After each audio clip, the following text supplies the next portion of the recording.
नमस्कार मित्रों, मैं आपका शिक्षक अभिषेक भारद्वाज आप लोगों का उज्ज्योत के इस ई लर्निंग प्लेटफॉर्म पे हार्दिक हार्दिक स्वागत करता हूं। अपनी अर्थशास्त्र की वस्तुनिष्ठ श्रृंखला में ये हमारा दूसरा वीडियो है, जैसा कि आप हमारे पीछे स्लाइड्स में देख सकते हैं। और इसमें हम लोग फर्दर 10 महत्वपूर्ण वस्तुनिष्ठ प्रश्नों का उल्लेख डिस्कशन करेंगे, देखेंगे कि उनसे क्या क्या क्वेश्चंस बन सकते हैं और उनके ऑप्शंस से क्या क्या क्वेश्चंस और अराइज हो सकते हैं, जो कि हमारा पैटर्न है। और चलिए बिना किसी देरी के हम लोग स्टार्ट करते हैं आज का क्लास। उससे पहले एक आवश्यक सूचना, ये जो हमारी प्यारी छोटी सी बहन है, ये आपको कुछ बताना चाह रही है। ये बोल रही है कि देखो भाइयों और बहनों, उज्ज्योत.in जो है वो आप लोगों के लिए, जी हाँ, सिर्फ आप लोगों के लिए बीएससी विद 10th छात्रों के लिए एक कोर्स लेकर के आया है, जिसमें उनको संपूर्ण 10वीं की पाठ्यक्रम का जो भी मटेरियल है वो मिलेगा। तो आपको अगर इन सभी चीजों के बारे में जानना है तो प्लीज उज्ज्योत.in करके जो हमारा ऐप है उसको डाउनलोड कीजिए। वहां पे आपको इन सभी का सब्जेक्टिव या डिटेल्ड वीडियो मिलेगा। अगर किसी तरह की आपको जानकारी चाहिए हो तो इस नंबर पे आप संपर्क कर सकते हैं मित्रों। तो चलिए बिना किसी देरी के श्री गणेश करते हैं आज की कक्षा का। आप बोलते होंगे सर कुछ ज्यादा ही हिंदी नहीं हो जाता है आपका? तो क्या करें सर, हिंदी इंग्लिश चलेगा, ठीक है। तो आइए, तो हम लोग का जो अभी जो सोसाइटी चल रहा है ना सर, ये है ना हिंदी है ना इंग्लिश है। हम लोग इंग्लिश मीडियम वाले हैं। क्या है?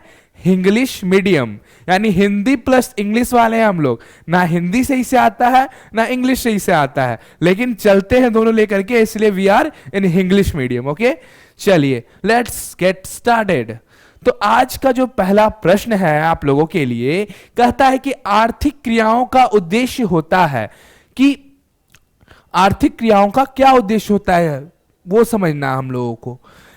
ऑप्शन क जीविकोपार्जन, ऑप्शन ख मनोरंजन, ऑप्शन ग क और ख दोनों, ऑप्शन घ इनमें से कोई नहीं। समझिए सबसे पहला आर्थिक क्रिया किसे कहते हैं दोस्तों। तो आर्थिक क्रिया वो होता है बच्चों जिससे कि आप अपने आय के लिए, आप अपने कमाई के लिए, ठीक है, जो भी कार्य करे, किसी कार्य को करने के बाद, किसी वर्क को करने के बाद कोई आपको पे करे, समवन पे यू फॉर एनी वर्क, तो वो आपका आर्थिक क्रिया हो गया। आप रिक्शा चला के जाओ, वो आपका आर्थिक क्रिया हो गया। मैं पढ़ा रहा हूं, ये मेरा, अगर मैं पढ़ा रहा हूं, मुझे इससे कमाई हो रही है, तो ये क्या हो गया? आर्थिक क्रिया हो गया। आपके पापा मम्मी जो भी जॉब करते होंगे तो वो जा रहे हैं वहां पे, अपना कार्य कर रहे हो ऑफिस में, और उनके बदले उनको पेमेंट मिल रहा है, तो इट इज ऑल्सो आर्थिक क्रिया। ठीक है, तो आर्थिक क्रिया का उद्देश्य क्या होता है? आप क्यों कमाते हैं, किस लिए? ऑप्शन ए जीविकोपार्जन। देखिए सर, अब बोलिएगा सर इतना जीविकोपार्जन, अरे जीवन जीने के लिए बॉस। क्या? जीवन जीने के लिए, हाँ जीवन जीने के लिए। मनोरंजन इंटरटेनमेंट के लिए, इंटरटेनमेंट और इंटरटेनमेंट, ऐसा वाला, हाँ वैसा ही वाला इंटरटेनमेंट, या फिर ये दोनों, या इनमें से कोई नहीं। तो बताइए आप क्यों पैसा कमाते हैं? बोलिए बॉस। तो हम बोलेंगे सर हमको तो ये चाहिए वो चाहिए, इसी के लिए पैसा कमाते हैं।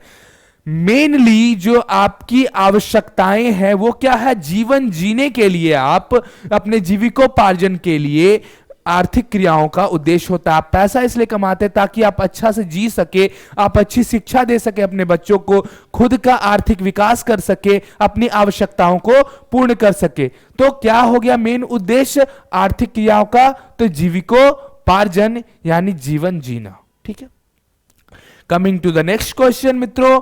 मानव विकास सूचकांक, इंग्लिश में अगर बोले तो ह्यूमन डेवलपमेंट इंडेक्स, ठीक है, मानव विकास सूचकांक ह्यूमन डेवलपमेंट इंडेक्स किसके द्वारा प्रकाशित किया जाता है?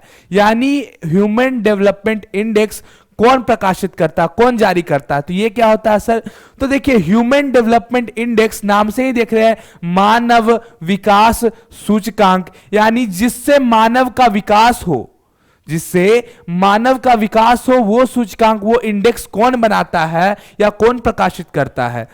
तो पहला बात ये समझिए कि ये जो ह्यूमन डेवलपमेंट इंडेक्स है ये यूएनडीपी प्रकाशित करता। कौन? यूएनडीपी। उसका फुल फॉर्म हो गया यूनाइटेड नेशंस डेवलपमेंट प्रोग्राम।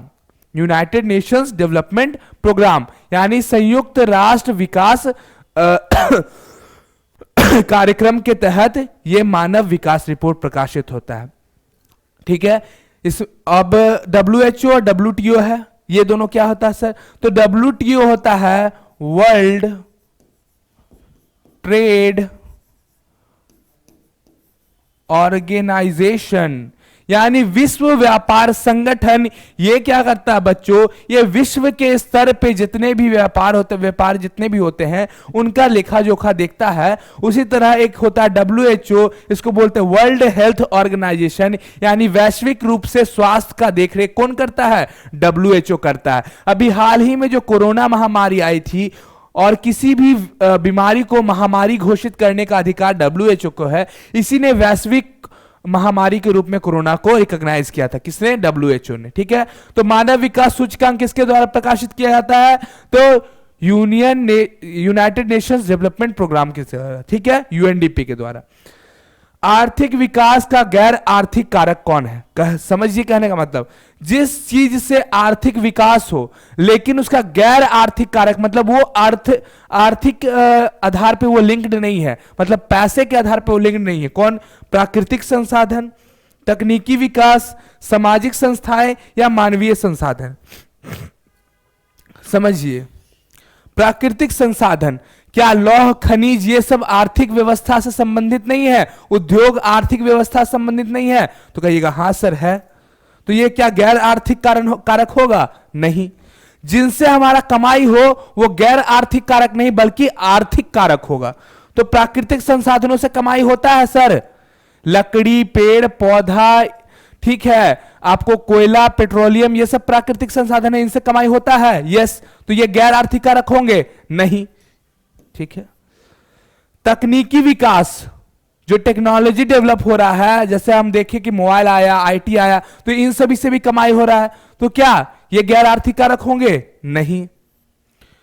मानवीय संसाधन, ह्यूमन इज अ रिसोर्स, जो मानव है वो खुद में एक संसाधन है। क्योंकि आप भी कहीं जाके कार्य कर रहे हैं तो आप भी एक संसाधन के रूप में हुए, तो क्या ये गैर आर्थिक कारक होगा? नहीं। तो कौन बच गया बच्चों? तो सामाजिक संस्थाएं, यानी कि जो सामाजिक संस्थाएं हैं, सामाजिक संस्थाएं किसको कह सकते हैं? कोई भी समाज का संस्था, जैसे कि आप मान लीजिए कि कोई ग्रुप बना लिया आप 10-20 लोग मिलकर के, तो क्या उससे कमाई हो रहा है? नहीं। वो आप लोगों को अच्छा लग रहा था, एक ग्रुप बना लिए, लेकिन उससे कोई आर्थिक क्रिया तो नहीं ना हो रहा है। तो इसलिए जो सामाजिक संस्थाएं हैं वो गैर आर्थिक कारक होंगे। ठीक है, समझ रहे बात को? चलिए आइए चलते हैं नेक्स्ट स्लाइड पे। जनसंख्या वृद्धि से आर्थिक विकास की गति में क्या होता है? अगर जनसंख्या कहीं की बढ़ रही है तो वहां का आर्थिक विकास क्या होगा? तीव्र हो जाएगा, यानी कि बढ़ जाएगा वहां का विकास, कम हो जाएगा या सामान्य रहेगा जैसा है वैसा, या कुछ नहीं होगा। तो अभी अब बताइए बच्चों कि अगर अभी क्या है 10 लोगों के लिए आप कमा रहे हैं और फिर आपको 20 लोगों के लिए कमाना पड़ेगा, तो आपको काम ज्यादा करना पड़ेगा, पैसा ज्यादा कमाना पड़ेगा, तब ना 20 लोगों के लिए आप भरण पोषण कर पाइएगा उनका। तो अगर आप 10 ही लोगों के लिए कमाते तो उनका विकास करना आपको ज्यादा आसान था। अब मान लीजिए कि आपकी कमाई 10,000 रुपया है, आपको 10 लोगों को पालना है, तो आप चलिए किसी तरह पाल ले रहे हैं, लेकिन अब वही लोग 10 के जगह 15 हो गए, तो और आपकी आय उतनी ही है, 10,000 है, तो क्या आप सही से पाल पाइएगा उन लोगों को? तो नहीं सर। तो जनसंख्या वृद्धि से जो आर्थिक विकास है बच्चों वो मंद हो जाती है, यानी कि कम हो जाती है। ठीक है, चलिए नेक्स्ट क्वेश्चन। सामान्यतः किसी देश के विकास का स्तर किस आधार पर निर्धारित किया जा सकता है? मतलब कोई देश विकास कर रहा है या नहीं, वो किस आधार पे निर्धारित करेंगे?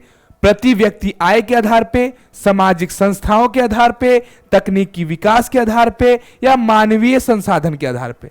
देखिए बच्चों, यहां पे क्वेश्चन को ध्यान से समझिएगा, सामान्यतः का बात आ रहा है। तो देखिए यहां पे कॉन्ट्राडिक्टिव हो सकता है कि सर तकनीकी विकास के आधार पे भी तो बोल सकते हैं कोई देश विकास कर रहा है, ठीक है, मानवीय संसाधन के आधार पे भी तो बोल सकते हैं कि वो देश विकास कर रहा है, बोल सकते हैं मित्रों, लेकिन जो प्रति व्यक्ति आय है वो ज्यादा सटीक होगा। क्यों? क्योंकि वो ज्यादा आर्थिक क्रिया की तरफ झुका हुआ है। तो जिस देश का प्रति व्यक्ति आय अधिक होगा वो देश अधिक विकसित होगा। तो सामान्यतः किसी देश के विकास का स्तर उस देश के प्रति व्यक्ति आय के आधार पे हम जान सकते हैं, ठीक है। आइए नेक्स्ट क्वेश्चन, बिहार की आय में सर्वाधिक योगदान किसका होता है? बिहार में जो आय है उसका सर्वाधिक योगदान किसका है? कृषि क्षेत्र, औद्योगिक क्षेत्र, सेवा क्षेत्र, या इनमें से कोई नहीं? बताइए, आप बताइए।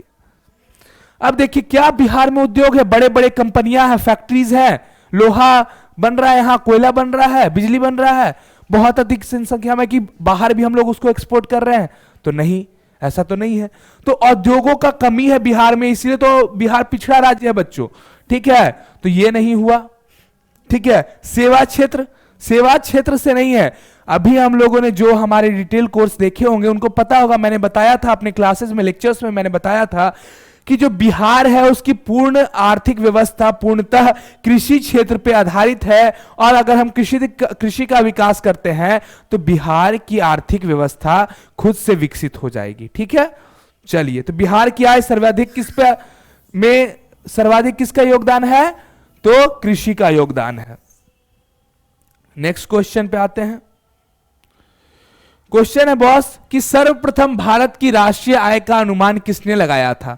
सरदार पटेल ने, दादा भाई नौरोजी ने, जवाहरलाल नेहरू ने, और इनमें से कोई नहीं? बताइए किसने लगाया था? सरदार पटेल, दादा भाई नौरोजी, जवाहरलाल नेहरू, या इनमें से कोई नहीं? तो बच्चों राष्ट्रीय आय का अनुमान सबसे पहले दादा भाई नौरोजी ने लगाया था, ठीक है। इसका आंसर हो जाएगा ऑप्शन बी, ठीक है। नेक्स्ट क्वेश्चन, प्रति व्यक्ति आय बराबर क्या होता है? प्रति व्यक्ति आय का आकलन हम किस आधार पे करेंगे? कुल जनसंख्या बटा कुल आय, कुल राष्ट्रीय व्यय बटा कुल राष्ट्रीय आय, कुल राष्ट्रीय आय बटा कुल जनसंख्या, या इनमें से कोई नहीं?